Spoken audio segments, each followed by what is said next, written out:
Lima के Miraflores में Antonio रेमुंडी park के अंदर का मेरा दौरा अभी जारी है। पेरू की राजधानी लिमा के रईसों के क्षेत्र हैं मिराफ्लोरेस। सुंदर उद्यान और शानदार मनोरंजन केंद्र आदि है मिराफ्लोरेस के इन प्रदेशों में। यहाँ के उद्यान और अपार्टमेंट्स पैसिफिक समुद्र के तट के एक क्लिफ पर स्थित हैं। पैसिफिक के ऊपर कोहरा छाया हुआ है। यहां से देखने पर समुद्र तट नजर आ रहा है। क्लिफ की तराई में क्लब, बार और रेस्टोरेंट वाला एक भाग, उसकी दोनों ओर से कारों के जाने वाले बीच सर्क्यूट नामक एक समुद्र तटीय मार्ग।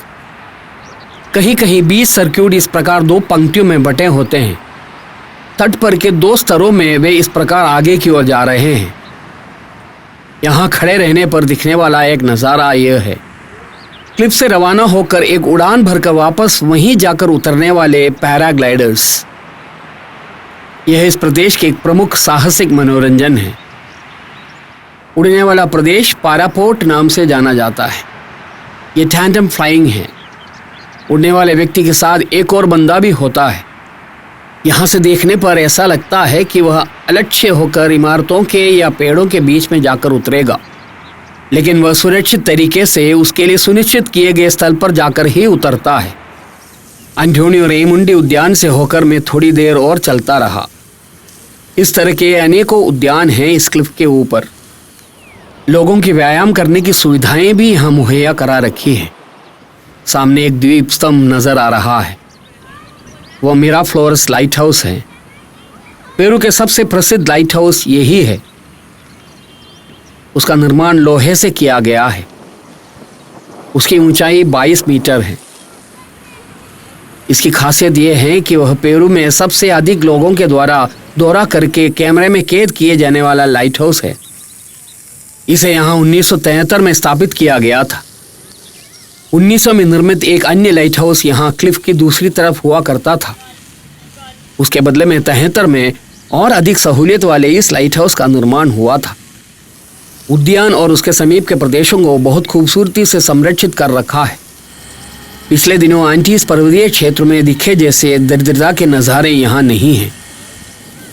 अमेरिका के लॉस एंजल्स, सैन फ्रांसिस्को में दिखे जैसे सुंदरता और संपन्नता है यहाँ। ये बिल्कुल भी नहीं लगता है कि यह लैटिन अमेरिका में स्थित कोई क्षेत्र है। मेरे कहीं नजर न आने के कारण ड्राइवर ओस्वाल्डो मुझे ढूंढते हुए यहाँ पहुंचा। उसके साथ मैं कार पार्किंग की ओर बढ़ा। कार में सवार होकर आगे की यात्रा जारी रख रहा हूँ। रास्ते के किनारों पर के घास के लॉन को पानी देने तक के लिए यहाँ सटीक व्यवस्था की हुई है। पेरू जैसे गरीब देश तक में इस मामले में दिखाने वाला उत्साह देखकर हमारे देश में नगरों के परिपालन करने वालों की आंखें खुलनी चाहिए। लिमा के बिल्कुल ही एक अलग क्षेत्र है मिराफ्लोरेस। लिमा डाउनटाउन से किसी भी प्रकार से कोई भी समानता न दिखाने वाला संपन्नता से भरा एक प्रभावशाली प्रदेश। अब मैं वकापुक्लाना नामक एक प्राचीन अवशेष देखने जा रहा हूं। प्री इनखन पिरामिड विशेषण वाली एक निर्मिति है। वो सामने वकापुक्लाना के अंदर प्रवेश करने के द्वार दिख रहा है। बाढ़ की उस तरफ मिट्टी से निर्मित एक विशाल पिरामिड। वकापुक्लाना को क्ले पिरामिड भी कहते हैं। अन्य आगंतुकों के साथ मैंने भी एक टिकट खरीदी। एक ऑफिशियल गाइड के बिना अंदर प्रवेश करने की अनुमति नहीं है। 1 घंटे के अंतराल से एक गाइड आकर लोगों को अंदर ले जाता है। अब 1 घंटा यहाँ इंतजार करना होगा। और भी अनेकों आगंतुक हैं। मैं उनके साथ इंतजार करते हुए बैठा हूँ। अगला दौरा अंग्रेजी जानने वालों के हैं। उसके लिए मैं भी इंतजार में बैठा रहा। कुछ लोग मिट्टी के पिरामिड को पृष्ठभूमि बनाकर फोटो खिंचवा रहे हैं। यह है वकापुक्लाना का नज़ारा। पेरू के इनकाओं के साम्राज्य होने से पहले से ही यहाँ रहने वाले एक जन समूह के शासन, धार्मिक संस्कार और अनुष्ठान का केंद्र हुआ करता था यह प्रदेश। 200 से 700 ईस्वी के बीच में पेरू के तटीय प्रदेशों में बसने वाले जैन विभाग थे वो। लेकिन वो लोग इनकाओं के समान पत्थर काट कर किए जाने वाले निर्माण कार्य में निपुण नहीं थे, लेकिन मिट्टी की ईंटें बनाकर उन्हें विशेष प्रकार से सुखाकर उनसे की जाने वाली निर्मितियों में अति निपुण थे। 1400 वर्षों से बारिश और ठंड के प्रहार झेलने पर भी कोई खास क्षति न पहुंचने वाली निर्मिति है यह। मिट्टी के कच्चे ईंटों से पिरामिड के निर्माण के प्रयोग में लाए गए कौशल यहाँ स्पष्ट दिखाई दे रहा है। यह पिरामिड शताब्दियों से मिट्टी के अंदर था। 19वीं शताब्दी में इस विशाल निर्मिति के भाग खोज निकाले गए थे, तो भी उसके ऊपर की मिट्टी पूरी तरह से हटाकर उन्हें इस प्रकार से 20वीं शताब्दी में ही किए गए थे। मिट्टी के कच्चे ईंटों को ऐसे ही एक के ऊपर एक जमा करके नहीं रखे हैं, उन्हें मिट्टी के गारे से एक दूसरे से जोड़कर भी रखे हुए हैं। 1 घंटा पहले पिरामिड देखने के लिए गए दल को ऊपर से चलकर जाते हुए देखे जा सकते हैं। उनके आकार से तुलना करने पर पिरामिड के आकार का अंदाजा लगाया जा सकता है। पिरामिड के मुख्य भाग की ओर जाने से पहले गाइड के बिना जा सकने वाली जगहों पर मैं घूमता रहा। आधा किलोमीटर लंबी निर्मिति है वका पुक्लाना। एक गाइड आ पहुंची। इंग्लिश टूर वालों को उसने बुलाया। सबसे पहले वका पुक्लाना के बारे में एक संक्षिप्त विवरण दे रही हैं। ये नीचे दिखने वाला भाग पहले यहाँ रहने वाले जनता के आवास स्थल हुआ करते थे। वका पुक्लाना के कुछ प्रदेश आधुनिक इमारतों के निर्माण के दौरान उन निर्माताओं के अधीन चले गए। वो उस सिरे पर दिख रही इमारतों वाली जमीन पिरामिड का भाग हुआ करता था। गाइड के साथ हम कुछ लोग वका पुक्लाना के मुख्य नज़ारों की ओर चलने लगे। ये धार्मिक अनुष्ठानों पर आधारित प्रार्थना के लिए यहाँ के लोगों के द्वारा उपयोग में लाए गए बर्तन का नमूना है। इतिहास में लिमा संस्कृति नाम से प्रसिद्ध संस्कृति काल के दौरान रूपीकृत एक प्रमुख जनवाद क्षेत्र था वका पुक्लाना। वका पुक्लाना में निवास करने वाली आदिवासी जाति कौन सी थी, उनके सजीव रहने के काल के दौरान यहाँ की जनसंख्या क्या थी आदि के बारे में शोधकर्ता अभी तक पता नहीं लगा पाए हैं। इनका साम्राज्य के उदय से कई शताब्दी पहले से ही वका पुक्लाना एक संस्कृति के रूप में अस्तित्व में आ चुका था। यह पता लग चुका है कि 700 ईस्वी के आरंभ होते होते यह नगर और यहाँ की जनता इस दुनिया से मिट चुके थे। उसके बाद वारी संस्कृति काल के दौरान कुछ समय तक यहाँ जनवास था। इन गांवों के उदय के 1 शताब्दी पहले से ही वारी जनता भी यहाँ से अप्रत्यक्ष हो गई थी। आवासीय क्षेत्र में कहीं कहीं इस प्रकार के बर्तन सजाए हुए रखे हैं। वक्का पुक्लाना में मिट्टी की ईंटों को बनाने के तरीके को दर्शाने वाले कुछ शिल्प हैं। यहाँ रहे लोगों की शारीरिक क्षमता को दर्शाने वाले शिल्प। टिंगने कद के लोग होते थे यहाँ। इनके बाद आई इनका जनता के कद भी कम थे। मिट्टी के ईंट बनाने की इनकी अत्यधिक रुचि के वजह से ही यह आज भी ऐसे ही बरकरार है। इन लोगों ने इमारतें, बर्तने, कब्र, सिंचाई के नहर आदि के निर्माण मिट्टी से ही किए थे। मिराफ्लोरस से निकाली गई मिट्टी से ही उन लोगों ने ये सब बनाए थे। मिट्टी की ईंटों को जमा करके रखने का जो तरीका है वह गौर करने लायक है। अलमारियों में किताबों को जिस प्रकार खड़ी करके रखे जाते हैं उसी प्रकार ईंटों को भी रखे हुए हैं। मज़ेदार वाकया ये है कि मिट्टी की ईंटों से ये जो बने हुए हैं वो इमारतें नहीं हैं। इसकी जानकारी किसी को भी नहीं है कि उस ज़माने के लोगों ने इस प्रकार से मिट्टी के ईंटों को जमा करके विभिन्न ब्लॉक्स क्यों बना रखे थे। 1400 वर्ष पहले यहाँ के निवासियों के जीवन यापन की आजीविका के मार्ग कृषि, मछली पकड़ना, शिकार करना आदि थे। गाइड हमें मिट्टी के ईंटों को जमा करके रखने के तरीके के बारे में समझा रही है। यह निष्कर्ष निकाला गया है कि भूकंप में दीवारों के टूटकर ना गिरने देने के लिए ही ईंटों को खड़ी करके ये आकृति दी गई है। कृषि भूमि में लोगों के एक साथ काम करना, सिंचाई के लिए नहरों के निर्माण करना आदि उनकी जिंदगी का भाग था। कुछ देर तक ये सब समझाने के बाद लोगों को फोटो खींचने का समय देकर एक तरफ खड़ी हैं गाइड। सब लोग फोटो उतार रहे हैं। उन लोगों को भी कैमरे में कैद करके घूम रहा हूं मैं। विभिन्न देशों के निवासी, हम लोग अब वहां से ग्रैंड पिरामिड के ऊपर पहुंचने के लिए आगे की ओर बढ़े। समारोह संबंधी क्षेत्र पिरामिड के ऊपर हैं। यहाँ अभी भी खुदाई के काम चल रहे हैं। अभी भी वक्का पुक्लाना के नए क्षेत्र की खोज हो रही है। ऊपर की तरफ जाने के लिए रैंप बना रखे हैं। यहाँ से पिरामिड के ऊपर पहुंचे जा सकते हैं। हस्तशिल्प वस्तुएं, जानवरों के बाल से बनाए जाने वाले कपड़े, मिट्टी के बर्तन, मिट्टी की ईंटें आदि बनाने में निपुण थे यहाँ के निवासी। वो लोग प्रकृति शक्ति के नेतृत्व करने वाले कुछ देवताओं की आराधना करते थे। धार्मिक अनुष्ठान और आराधना के अंतर्गत यहाँ जानवरों की बलि के साथ नर बलि भी दी जाती थी। मुख्य रूप से लड़कियों की ही बलि दी जाती थी। ऊपर से देखने पर यहाँ ऐसे कुछ भाग हैं। वो सारी जगह धार्मिक अनुष्ठानों की वेदी हुआ करती थी। बालिकाओं की बलि चढ़ाई गई जमीन है वहाँ। यहाँ रहती आई जनता को शोधकर्ताओं ने फर्स्ट इवानोज नाम दिया था। शोधकर्ताओं का विश्वास है कि आगे के उत्खनन और शोध कार्य से यहाँ की जनता की संस्कृति पर रोशनी डालने वाली और अधिक सबूत प्राप्त होंगे। यहाँ इस प्रकार का एक बड़ा मैदान है। प्लाजा एफी एंसेस्टर्स नाम से यह जाना जाता है। प्राचीन काल के दौरान पूर्वजों की याद में यहाँ खूंटे गाड़े जाते थे। उस विशाल मैदान के अंदर से हम लोगों ने चलना जारी रखा। वह एक बहुत ही विशाल प्रदेश है। पिरामिड के ऊपर की तरफ आराधनालय, नीचे चारों ओर जनवास प्रदेश, उसके चारों ओर कृषि आदि प्रकार में पुराने वक्का पुक्लाने के रूप हुआ करते थे। कृषि और मछली पकड़ने के काम के लिए वो लोग विविध तरीके और हथियार अपनाते आए थे।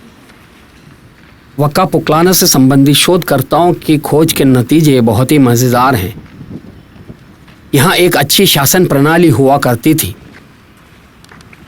समाज के लोग एक साथ मिलकर खेती करके धान्य को नगर के सार्वजनिक भंडारों में सुरक्षित रखते थे।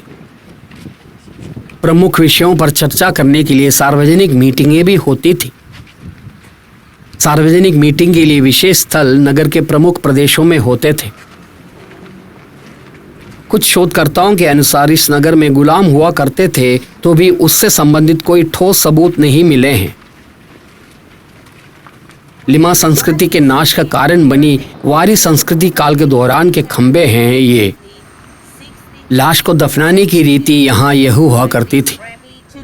लाश को मिट्टी के बड़े जार में बंद करके कपड़े आदि लपेटकर बांध देने के बाद मिट्टी के ईंटों के बने कोठरियों के अंदर बंद कर देते थे। यहाँ से प्राप्त एक मम्मी का नमूना है यह। अक्टूबर 2010 में किए गए उत्खनन में ही ये 4 मम्मियां यहाँ से पाई गई थी। वो समूह में उच्च स्थान प्राप्त एक स्त्री और 3 लड़कियों की मम्मियां हैं। शोधकर्ताओं का मानना है कि स्त्री के मृत शरीर को दफनाते समय उसकी मृत्यु के बाद की उसकी जिंदगी में उसके साथ रहने के लिए 3 लड़कियों की बलि देकर साथ में दफनाए गए थे। मैं यहाँ खड़े रहकर यह सोच रहा हूँ कि 1400 वर्ष पहले यहाँ रहे मनुष्यों ने कितनी कड़ी मेहनत करके इन सब के निर्माण किए होंगे। उत्खनन के काम में तल्लीन रहने वाले अभी भी यहाँ दिखाई दे रहे हैं। 19वीं शताब्दी में ही यहाँ की और इतिहासकारों के आगमन शुरू हो गए थे, तो भी प्रोफेशनल तरीके से खनन और खोज 20वीं शताब्दी के मध्यकाल के दौरान ही आरंभ हुए थे। 1981 से यहाँ पेरुवियन कल्चरल इंस्टीट्यूट के नेतृत्व में ऐतिहासिक खोज हो रही है। 1991 में मिराफ्लोरेस नगर निगम ने वक्का पुक्लाना को एक ऐतिहासिक सांस्कृतिक उद्यान होने का ऐलान किया था। इसे संरक्षित रखने की जिम्मेदारी पेरुवियन कल्चरल इंस्टीट्यूट को ही है। उत्खनन के दौरान यहाँ से प्राप्त वस्तुओं को नजदीक के एक अन्य संग्रहालय ले जाए जाते हैं। प्राप्त सबूतों के आधार पर शोधकर्ताओं का अनुमान है कि इस नगर का कोई राजा नहीं हुआ करता था। एक पुरोहित या पुरोहितों के दल यहाँ के शासन संबंधी कार्यों के निर्वाह किया करते थे। वक्का पुक्लाना में हमारा दौरा समाप्त होने जा रहा है। मैंने गाइड से विदा ली। ओस्वाल्डो की कार में सवार होकर मैं आगे की यात्रा को जारी रखा हुआ हूं। अभी हम लोग मिराफ्लोरेस नगर के हृदय भाग पर पहुंच गए हैं। ये यहाँ के वाणिज्यिक क्षेत्र हैं। अनेकों उद्यान, रास्ते, पैदल पार पथ आदि के साथ निर्धारित तरीके से बनाए गए नगर का भाग। पेरू एक अमीर देश नहीं है, तो भी यहाँ पहुंचने पर एक विकसित देश होने का आभास होता है। बहुत ही सुंदर इमारतें, बहुत सुंदर लैंडस्केप, पर्यटकों के लिए सुवेनिर की दुकानें आदि भी हैं यहाँ। मिराफ्लोरेस में अनेकों बाजार वाली एक जगह पर मैं कार से उतरा। यह इनका प्लाजा नामक एक शॉपिंग एरिया है। मुख्य रूप से पर्यटकों को लक्ष्य करके चलाए जाने वाला शॉपिंग एरिया। इनका प्लाजा की तरह इनका market, Indian market, Indian handicraft centre आदि कुछ बड़े बाजार इस क्षेत्र में हैं। हस्तशिल्प वस्तुएं, आभूषण आदि बेचने के बाजार। इनका जनता और एंडियन क्षेत्र के आदिवासियों के द्वारा हाथों से बनाए जाने वाले सामग्रियों के साथ स्पेनिश संस्कृति की मुद्रा वाली वस्तुएं तक हैं। उनमें दीवारों पर लटकाए जाने वाले अनेकों चित्र, कपड़े, चमड़े, धातु, पत्थर आदि से बनाए जाने वाले विविध प्रकार के उत्पाद। पेंटिंग की दुकानें हैं एक अन्य विशेषता। लैटिन अमेरिका के कलाकारों के द्वारा बनाए गए खूबसूरत चित्र मिलने वाली अनेकों दुकानें। मैं बाजार के अंदर से काफी देर तक चलता रहा। ये लामा के बालों से बनाए गए वस्तुओं को बेचे जाने वाली दुकान है। बड़े पेंटिंग्स की अनेकों दुकानें, पेरू की प्रकृति, लिमा के हिस्टोरिक सेंटर, माचू पिचू आदि चित्रों के विषय बने हुए हैं। कहीं कहीं धर्म पर आधारित पेंटिंग भी है। अधिकांश चित्रों को नक्काशीदार फ्रेम के अंदर रखे हैं। बहुत अधिक मात्रा में उत्पाद हैं यहाँ। इनका मार्केट के ठीक सामने की तरफ इंडियन मार्केट नाम का एक बाजार है। केवल नाम से ही वह इंडियन मार्केट है। उनमें अमेरिंडियन आदिवासियों के द्वारा बनाई गई वस्तुएं नहीं बेची जाती हैं। इसके बावजूद इंडियन मार्केट बहुत विशाल है।